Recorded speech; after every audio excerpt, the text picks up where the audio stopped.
The Philippine Medical Society of Northern California performs annual trips to different locations in the Philippines. The society is mostly made of Filipino-American healthcare professionals, and these medical missions are huge, encompassing the majority of specialties and disciplines in healthcare. 1 year ago, there was still no plastic surgery team arranged to accompany the 2007 mission. I was asked to join, and so I organized a group of 5 people to make up the plastic surgery team.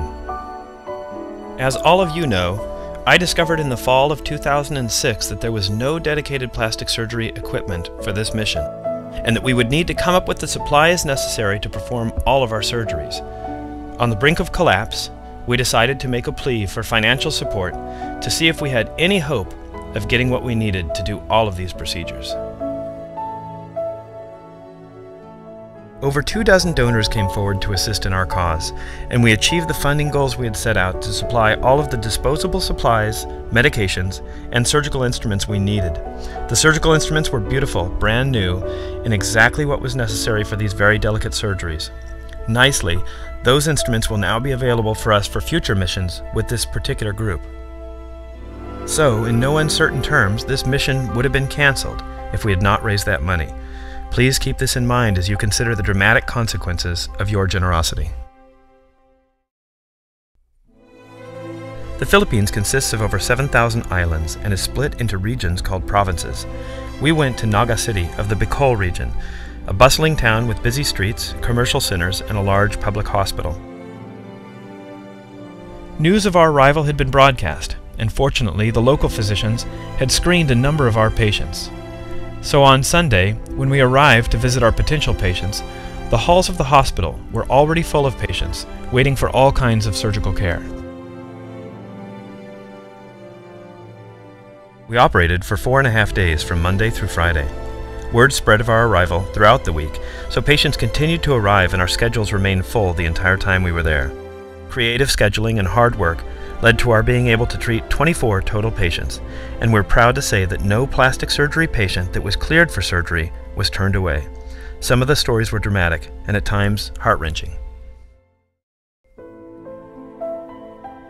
This is a 13-year-old girl named Sheila who had a forehead tumor she had suffered from for several years.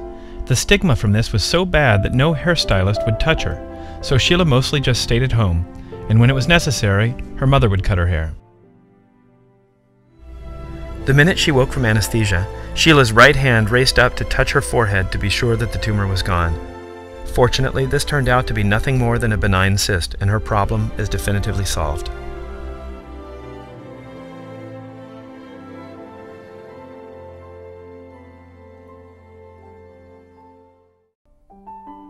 This 6-year-old shy little girl named Jan Marie had to be removed from school by her mother and kept at home because of cruelty from the other kids. After surgery, her mother will be putting her back in school to continue her education. The largest surgery that was performed by far was performed on this man, Leo, who had an enormous cartilage tumor affecting 8 ribs from front to back on the left side. This is the sort of case that we would usually see only in textbooks or maybe once in a lifetime. In a very elegant and efficient surgery, Dr. Momani of our team assisted a local thoracic surgeon and a general surgeon from the mission with removing his entire left chest wall, including all of the affected ribs, and then reconstructing it with artificial mesh material and the patient's own muscles. This is a surgery that would usually take 6 to 8 hours and was instead completed by our team in about 2.5 hours. The patient was doing extremely well just 1 day after surgery.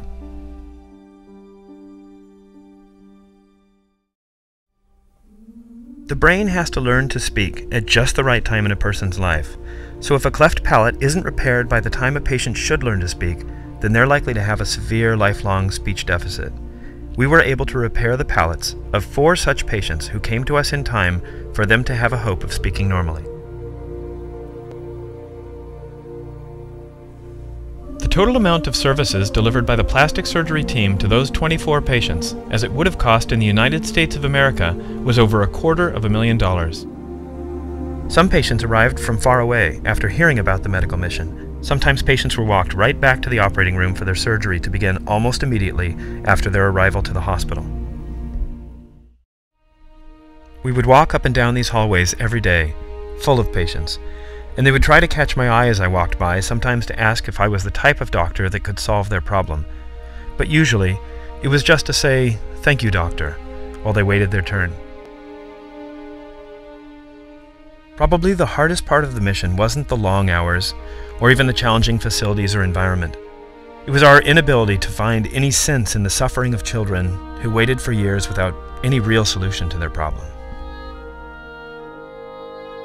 We have a lot of challenges in America, but at least we don't see many innocent people whose basic needs have been completely overlooked by their countrymen.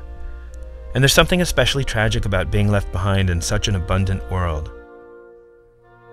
It was hard to make sense out of this, but then it was equally hard to make sense of the outpouring of economic support that had suddenly turned this project around from being dead in the water to being an absolute success.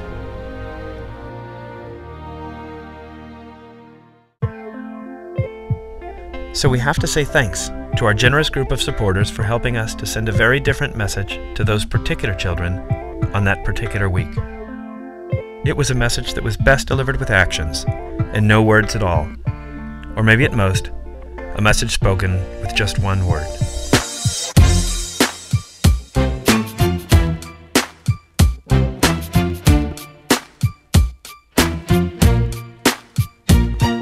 What's wrong with the world, mama? People living like they ain't got no mamas. I think the whole world's addicted to the drama, only attracted to things that'll bring the trauma.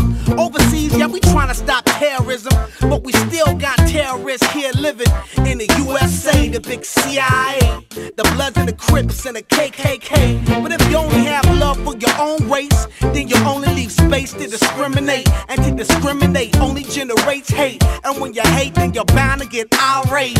Yeah, madness is what you demonstrate, and that's exactly how anger works and operates. Man, you gotta have love just to set it straight. Take control of your mind and meditate. Let your soul gravitate to the love, y'all. People killing, people dying, children hurt and you hear them crying. When you practice what you preach, and would you turn the other cheek?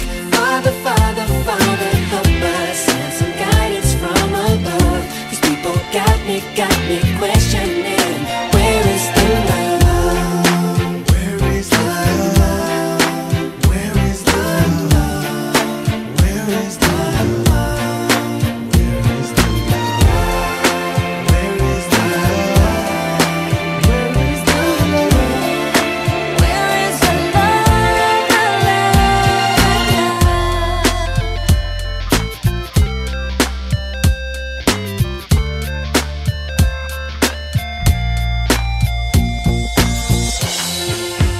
Sing with me, y'all. One word, we only got one word, that's all we got. One word, and something's wrong with it, something's wrong with it, something's wrong with the world, yeah, we only got one word.